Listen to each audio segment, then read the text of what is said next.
on into the 21st century. But there's also been other figures in Islamic history, and particularly Shia Islamic history, which have, if you like, orchestrated revolutions of a magnitude which have impacted the entire world. One such figure is also an anniversary will be commemorated for in this coming week or so. Some people are commemorating it this week, is Imam Jafar Al-Sadiq alayhi salam, the key figure in the propagation and the establishment of a specific jurisprudence which is known to all of us today as the Jafari fiqh, and also is followed primarily by the Ahlebait Shia. But what people may not know is that both the Maliki fiqh and the Hanafi fiqh, the key, if you like, students of Imam Jafar Sadiq, both Abu Hanifa and Anas Malik, were students, and they actually took a lot of the jurisprudence and fiqh from Imam Jafar Sadiq alayhi salam. Just in the same way as in today's revolutionary period of the Islamic Revolution, which was, if you like, kicked off in Iran, we have a situation where Ayatollah Khomeini leads the way, and literally under his wing, the likes of Ayatollah Khamenei, the likes of Ayatollah Mutahhari, and many, many others emerged as leaders, or as, if you like, guides, even in his absence. So these revolutions often, it's quite clear, begin with a spiritual education, where the depth of these revolutions is based on spiritual personalities, people with ethical and moral, if you like, excellence, which then touch the lives of the rest of the people. I want to bring in a third revolution that might be taking place, the Black liberation movement, arguably, the anti-racist movement that the Black Brethren in America have kicked off. You know, again, it's something which is not Islamic. And the question really is, without a spiritual and a kind of a specific direction, can such revolutions really achieve genuine anti-oppression, if you like, change of a real kind? Martin Luther King, Malcolm X were the major figures of the last major, if you like, revolution, arguably, but it didn't actually change systemic racism. Imam Jafar Sadiq alayhi salam changed many things. Certainly fiqh is the one that I'm going to focus on in that regard, and Imam Khomeini arguably has changed things forever. With me in this studio, well, not in the studio, but from his own home, as we're all out and about in our own homes these days, is Sheikh Mirza Abbas. Assalamu alaikum, Sheikhna. Wa alaikum salam wa rahmatullah, Syed Mohsin and all my viewers on Ahlebait TV. Well, thank you very much. And I think I've given you this tough one. It's revolution is a very vast area, and I'm happy to cover different aspects of it. But my specific area that I want to focus on is the fiqh of Imam Jafar Sadiq al-Islam, and also the fiqh or the jurisprudence of Imam Khomeini. Ayatollah Khomeini had his own take, which I know that you've got a handle on. And as I said in my preamble, which was a bit extensive because we're covering such a vast area, I want to do it in the context of how it revolutionized thinking or practice, and how these jurisprudence actually also impacted on social political change in their eras. We'll jump between those histories and the contemporary, if you like, revolutions as well, just to make it as relevant as possible.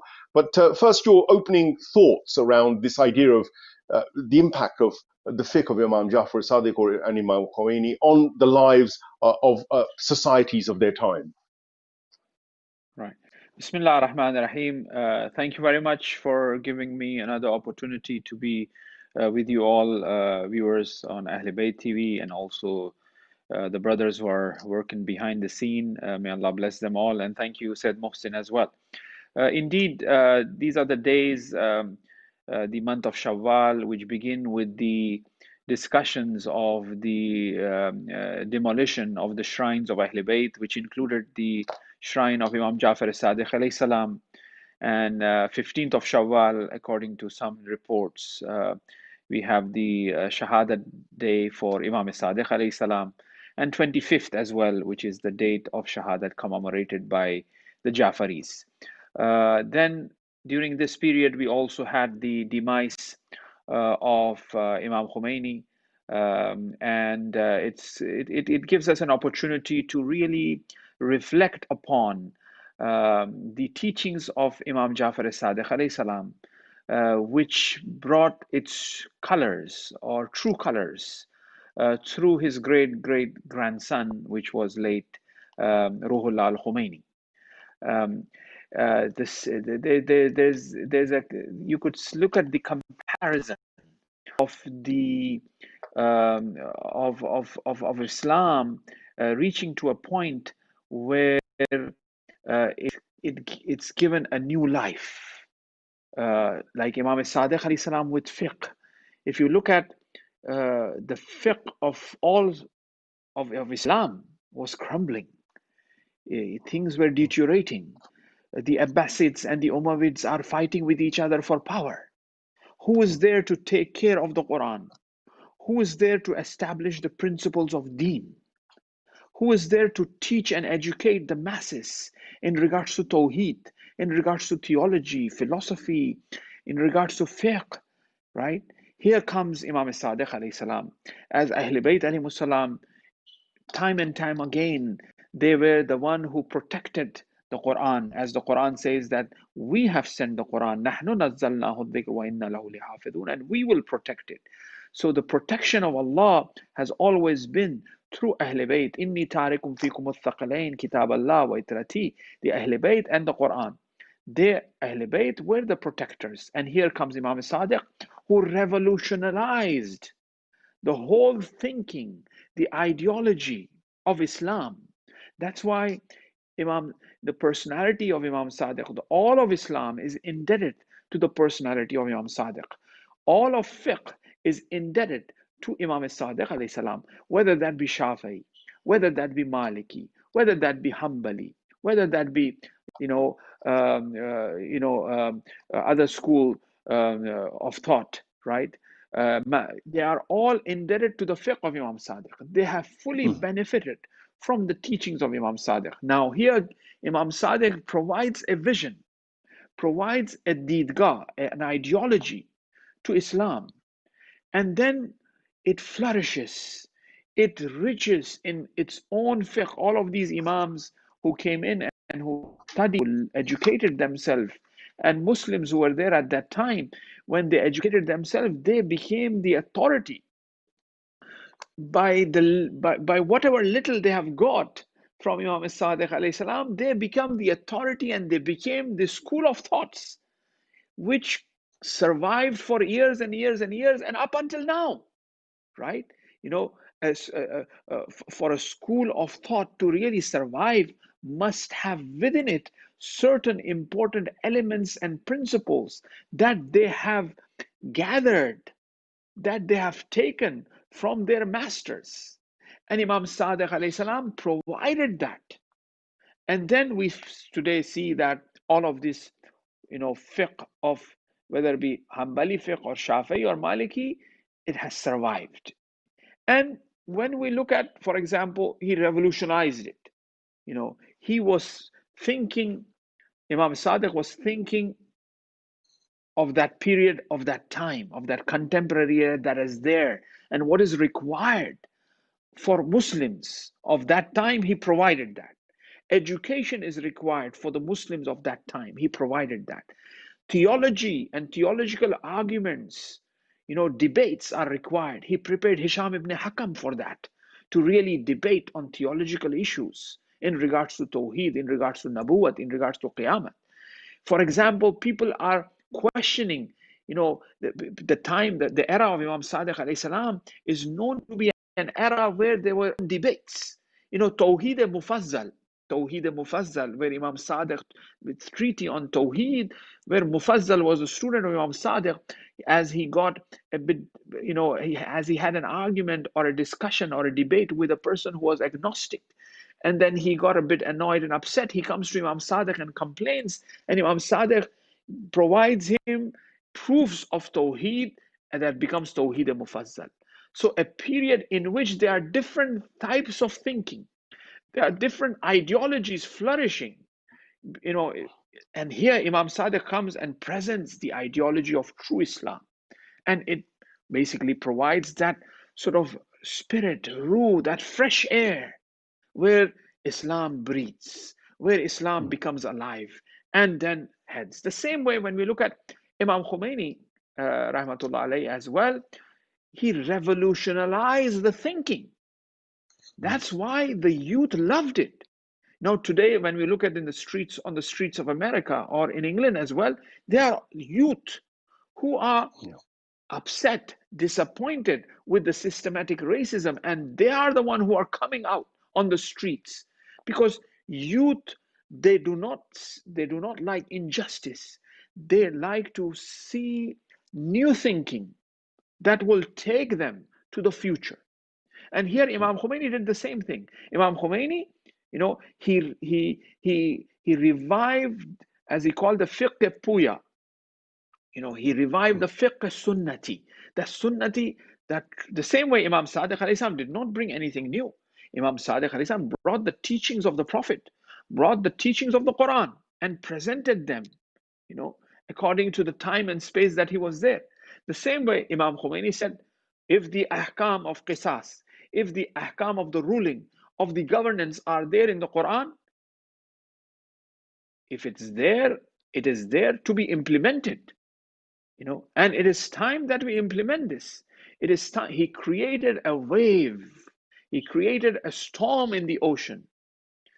And then, he observed how the hegemonic powers, what they've been doing and what they are trying to do in the Middle East and in the world, gradually,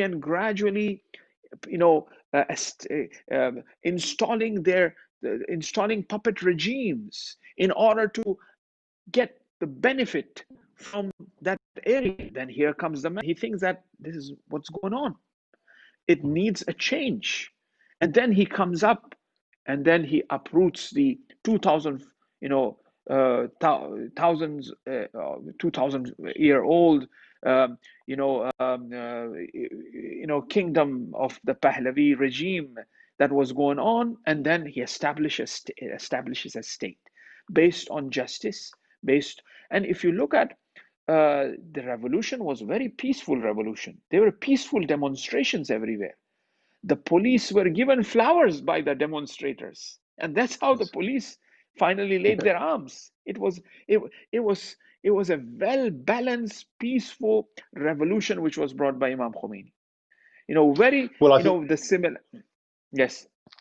No, please, please complete. Sorry, I interjected. Yeah, I'm saying that, if you look at, for example, Mahatma Gandhi and the non-violence movement, I mean, even after 47 to 79, after 30 odd years, still we find that the same non-violent type of revolution, not that it was completely non-violent. Obviously there were attacks by the polices and all that, but majority of the time that we see that they have responded in the Shah was brought down by speeches, by talks from the pulpit, from the masjid, from the Hussainiyas. And as you pointed out, to which I would like to emphasize a bit more later on when we will discuss, is the element of spirituality. Imam Khomeini was a teacher, was a cleric, used to teach lessons in akhlaq, about ethics, about mysticism, about irfan, about philosophy. Well, it's fascinating. What a beautiful kind of overview you've given us, and you've very neatly woven in the modern kind of situations we're seeing with the anti-racism movement that's kicked off again. But you've also reminded us of Ayatollah Khomeini and his kind of contribution intellectually, not just in terms of the politics, but actually in terms of the spirituality and the intellectualism. And of course, Imam Jafar Sadiq alayhi salam, if arguably the man who saves Islam yet again in a different way from the way that Imam Hussain alayhi salam saved Islam in his time, which was through a demonstration of, if you like, truthful justice, sacrifice of his life and the martyrs of Karbala. All of these are different ways of, if you like, awakening people is how I kind of see it. But there are different methodologies. Arguably, in modern terms, soft power, smart power, hard power is what the modern political circuit uses. But a lot of this was a spiritual power, which has its own, if you like, dynamic. And I'd like to focus on the build-up, because often we focus on the individuals who become famous, if you like, for, implementing the revolution. And they're the ones we focus on. But there's usually a build-up to that. In the case of Imam Jafar Sadiq al-Islam, clearly his father, Imam Muhammad Baqir al-Islam, his father, Imam Zain al-Abidin al-Islam, and the predecessors, Imam Hussain al-Islam, had a clear, consistent message. It's just that Imam Jafar Sadiq al-Islam seemed to find that window when the Umayyad Empire is falling into disarray and the Abbasid Empire is merging, but you've got this kind of revolution, which was naturally there because of the oppression and the zulm, the tyranny of the Umayyads. Again, the same goes in Imam Khomeini's era. You've got his predecessors, and he says in his own memoirs or his own speeches, it's clear he points to the likes of Nawab Safi, who died, who was actually martyred during the time when Imam Khomeini was around 15 years old, but a cleric, again, who led a revolution which was very upfront and actually was involved physical and sort of violent, if you like, confrontations with the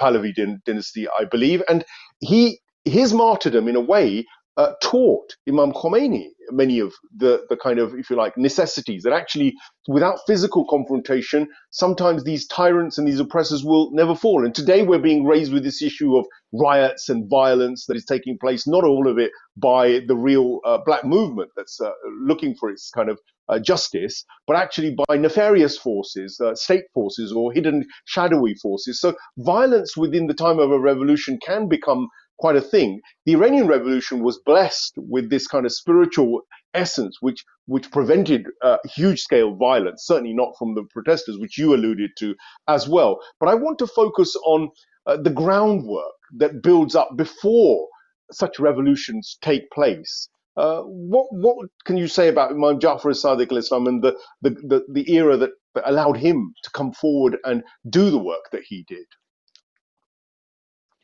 Definitely, very, very nice overview of history, where you pointed out to how Shaheed Nawab Safavi was trying to bring in a revolution, even while picking up arms. I mean, they used to fight, they used to attack, they used to even prefer. Before that, there was Mirza Kuchik Khan Jangali, who have taken arms. And he would Jangali. The reason they call him Jangali, because he would be in the jungles and attacking the Shah's police and things like that. So Iran has always been a bed for revolutions before as well. But like as you said, the most peaceful, non-violent revolution, which was brought by Imam Khomeini, and what really led for this revolution, or the revolution of Imam Jafar al-Sadiq in terms of the fiqh, was actually the insight which Imam Khomeini had in regards to the future and the calculation that he had done. When they asked him that, where are your soldiers? He said, the soldiers are in the laps of their mother. So he had already foresighted that, planned that, right? So the same way, when they came to Imam Sadiq alayhi salam, as the Abbasid regime was toppling, Umayyad regime was toppling down, was toppled and was crumbling, and the Abbasides were want to come in power, they came down to Imam Sadiq and they offered, Imam Sadiq, why don't you, for example, lead us in terms of, we will support you with our men and you become the Khalifa, right? But Imam Sadiq, looked down a bit. And then all of a sudden, Abu Basir comes. Abu Basir comes to him. And these soldiers, these sort of, head chieftains were sitting with Imam Sadiq in that meeting and offering him. It's like, for example, how these people who have power, they come to, for instance, Ayatollah Sistani, and they say, the letter from the bush comes, and sort of like trying to know Yes. that he has the power to do so, right? So here Imam Mm. Sadiq alayhi salam was speaking to these chieftains, to these soldiers, commanders, and then Abu Basir walks in. When Abu Basir walks in, Imam Sadiq alayhi salam asked him to jump into the oven, which was hot. Right. And Abu Basir just quickly jumps into it. And Imam Sadiq continued his conversation with these, commanders and these chieftains. And then they were like quite worried, what's going on? He's going to be burned, Abu Basir will die, and so on and so forth. Yes. And then eventually, after the conversation finishes, Imam Sadiq says, Abu Basir, come out. So Abu Basir came out the way he had been, gone inside that oven, Wow. which was full of heat. Then Imam Sadiq asked him, how many of the followers that you are saying that you will give me support are like this? Then they put their head down and they said that, no, we don't have. Then Imam Sadiq said, I want this type of followers. And this is where we find Abu Basir, when it comes to mysticism, all of the lessons, all of the narratives in regards to Irfan is been treasured in the narratives of Abu Basir. He trained him in that. Then in terms of kalam, in terms of theology, you have Hisham ibn Hakam. He prepared him, he trained him in that fashion. Then in terms of fiqh, you have Zurara. So all of these were chosen, picked by Imam Sadiq to transfer this ilm and knowledge so that it can be taken further, right? And it remained. The same way Imam Khomeini as well prepared the followers, Shahid Mutahari, Shahid Behishti, Bahunar, all of these were unique people that were students of Imam Khomeini in fiqh, in falsafa, in irfan, in akhlaq. And then they became that sort of source of taking that message to the masses, to the people. And here at the time, Imam Sadiq, obviously, Imam Khomeini is no one but, a student, of Imam Sadiq. The beauty of Imam Sadiq and obviously Imam Khomeini were. I mean, he's just a littlest student, so to speak, of Imam Sadiq alayhi salam, with those ideas, with that fiqh, with that sort of calculation. He took that step. And the other thing was that he never relied that he is of some value or he is doing something. His tawakkul, his trust was on God. And he always said that, this is not this in Qalabema in Fajar Nur Bud. Our evolution was a burst of light. It just happened. It is something that happened. I mean, he was riding the wave, which, as I said, this ocean, the time was there for a new sort of horizon. The time was there to really, use this energy of people and of different ideologies to put it in the right direction. And that's what he did. He put the ball in the right direction. It does seem like basira, or that kind of like that depth of vision and wisdom combined, and spiritual purity and piety are all factors, and they're all ingredients which people in the modern day who want change have to consider as being as being vital ingredients. Would you agree that that's any modern day revolution? And I'm going to allude to, say, for instance, let's just take the idea of 21st century oppression in the form of usury, money lending, the exploitation of the masses, slavery, oppression of the rape of resources from underdeveloped countries by the more developed nations. There's a raft of, if you like, zulm or oppression which is taking place today as well, right under our noses. But for that kind of change, I often look at say, for instance, the Western middle classes. They're being paid handsome salaries. They're doing jobs. They've got security. They've got great houses, great cars. They could, before COVID-19 kicked in, they could travel anywhere they liked in the world. And actually, no questions were really being asked about the tyranny of their own establishment or their governments. And it strikes me that the picture you painted about the revolutions of Imam Jafar al-Sadiq al-Islam and Imam Khomeini rely very much on, first of all, a moral conscience to emerge, an intellectual, spiritual, if you like, practice also to be embedded within those who want that change. Is it the case that actually without that, you can't really have a genuine change against tyrants and oppressors, whether they wear suits or whether they wear military uniforms? Is it a vital, absolute vital ingredient for us to also nurture within our 21st century movements that are up against the tyrannies? Definitely. I mean, if you look at, as you said earlier, the spirituality and the basira, this is something that is needed. A movement needs leadership. Without leadership, it will die down. Yes. It will go in no direction. It will be, yeah, as there is this energy, as there is this sort of, you know, force where people are sick and tired of the system, right? And full of energy. This needs to be directed sincerely by a person who is, uh, selfless, by a person who have a vision, who doesn't care of oneself, but rather care of these people and the rights of these people. Sure. And Well, I'm going. he has Sorry, to please. take that. Yeah. Yeah, go ahead.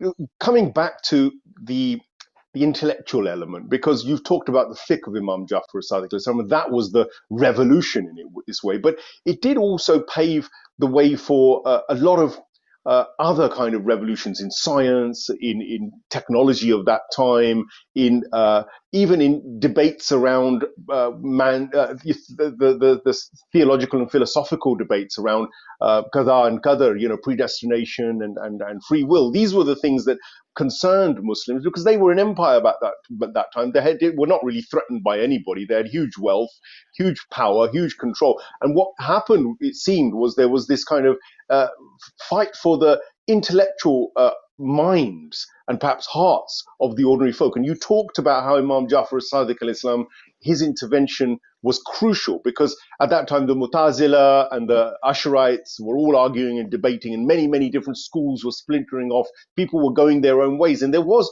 arguably a danger of Islam fragmenting to the point where it would have been unrecognizable from the past. And rather like Imam Hussain stopped Yazid from fragmenting Islam at that early stage, so Imam Jafar Sadiq al-Islam, would you say that his revolution, rather than creating absolute political change or being violent in any way or achieving a head-on revolution of the kind we usually imagine, was it more of a revolution of minds and intellects, would you say? Definitely, it was a revolution of thinking, of ideology, of minds, and uh, very similar to, I mean, the whole message which was brought by the Prophet for humanity, message of mercy, message of Quran, was hampered and was being lost. And here Imam Sadiq alayhi salam intellectualized all of this. He decoded the reality that was there, that was required, and it was time to do so. And no one but he can only be the person who could do that. Like as you said, it was not just a fiqh, in terms of science, that we have today. We are indebted to Imam Sadiq, Al-Jibra, Al-Jabr, Al-Jabir, all of these students, they were students of Imam Sadiq alayhi salam, Al-Kimia, Yeah, the chemistry that father we of have, chemistry. Yes, yes, yes. Father of right? chemistry, So, I mean, even in Britannica. exactly. So he trained them. He brought that to them. He showed that light, by which we are today. Mm. Utilizing it. Perhaps we may not recognize him. Maybe his name might be lost.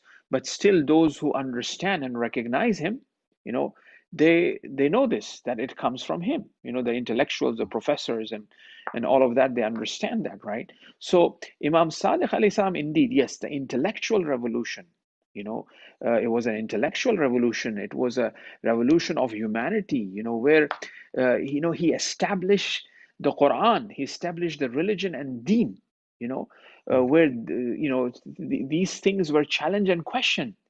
You know, he you know, he opened up the intellectual discussions and debates in regards to destiny, in regards to Tawheed, in regards to spirituality. You know, many of the Sufis, for example, when it comes to spirituality, trace their lineage, their tariqah back to Imam Sadiq alayhi salam as well.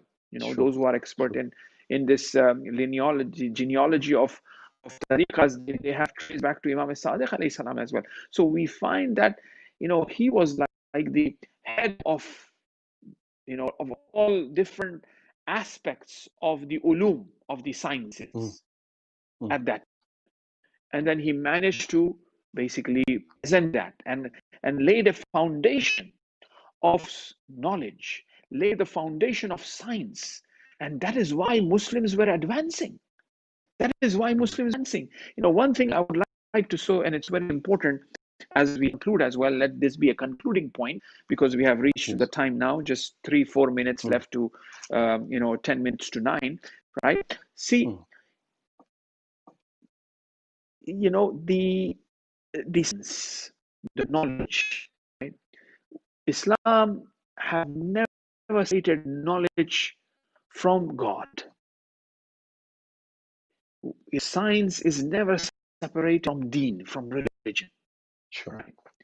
You know, religion and science goes together, right? But in the modern era, I find that science critical of religion, right? Right. Now, Imam Sadiq alayhi salam, he laid the foundation of that, you know, religion and science together. Yes. Religion is not something that is backdated or outdated, you know, but, you know, science is hand in hand with deen, with religion, right? He laid that foundation, and that is why we find that the Muslims were advancing in the later period when it comes to science. You know, it was actually Muslims who thought of the idea of flight, of flying. You know, it Yes. was not the Wright brothers.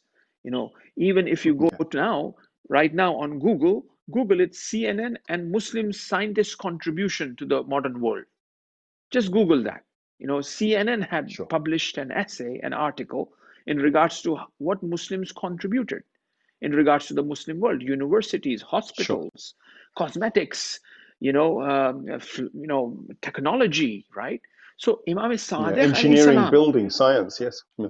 yes, it was Yes. Imam Sadiq alayhi salam who laid this Sure. foundation that science and religion is together, right? And now, let me tell you this: after Yes. the Renaissance, things changed, and it's very important. And this is my conclusion. This is the message. After the Mm. Renaissance, things changed. The science, the advancement which Muslims have made dropped, and religion and politics, religion and science were separated. You know, they were separated. As they were separated, now science was become materialistic, purely materialistic, and which benefited their their thinking, their values which they want to install. Institutionalization of racism started taking place, right? That's how they took the education in hand, and they laid the foundation of education which will benefit them.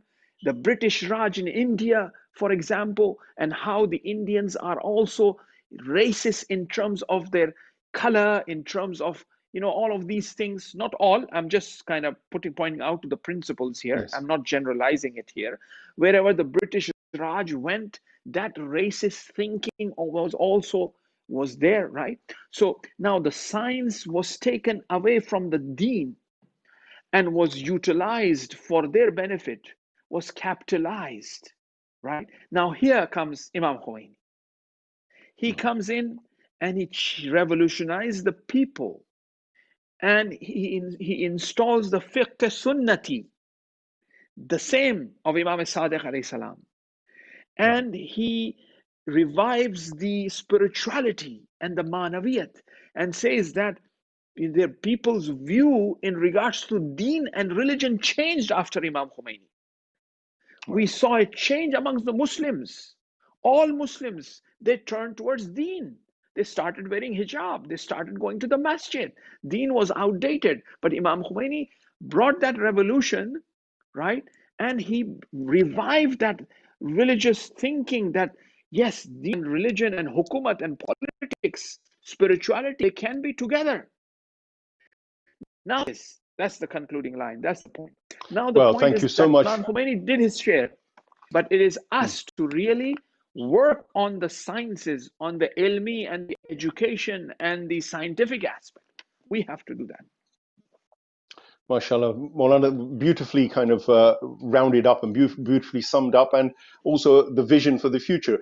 No revolution is over. The revolution of the Prophet, peace be upon him, still lives today. It lived on in Imam Ali alayhi salam, lived on in Imam Hussain alayhi salam, went through to the infallibles, and the torch has been carried by the Ulema and also the Urafa. We shouldn't forget that. And I think what I'm taking away from this is really that every generation has a new challenge. Every generation has to create a form of a revolution. So it doesn't have to be a revolution against a tyrant to overthrow him. It can be a revolution in building our own kind of infrastructures, our institutes, our, if you like, direction for the future in a way that is compatible with our own fitra and with the nature, with humanity. And today, if there's anything that's been required by humanity today, it is a moral and ethical framework for new institutions. The new institutions could well be formulated from the current Islamic revolutionary, if you like, bedrock. And it does seem as though the Islamic Republic is heading that way, and many other Muslims are following suit and are learning from this process of, if you like, building institutions which are alternatives to the corrupt institutions, whether it's the WHO or whether it's World Bank or whether it's the United Nations, you name it, the World Trade Organizations. If you look at all of these institutions that have evolved from a kind of a dark place, alluded to by the notion of empire, as Sheikh Mirza Abbas pointed out, they cannot have any good. What they do is they misappropriate and they take resources, they take away the commons, they impose usury, they impose corrupt and self-interested hierarchical elites. Islam is here to redress those balances and to give back, if you like, power to those who have morality and ethics, which is designed for all, not for the few, not for the greedy. Those who want to study what Islamic revolution is really about, it's a humanitarian revolution. It's an all-encompassing revolution. It's one which balances nature, humanity, and the unseen. And this is critical. This is what the left cannot give.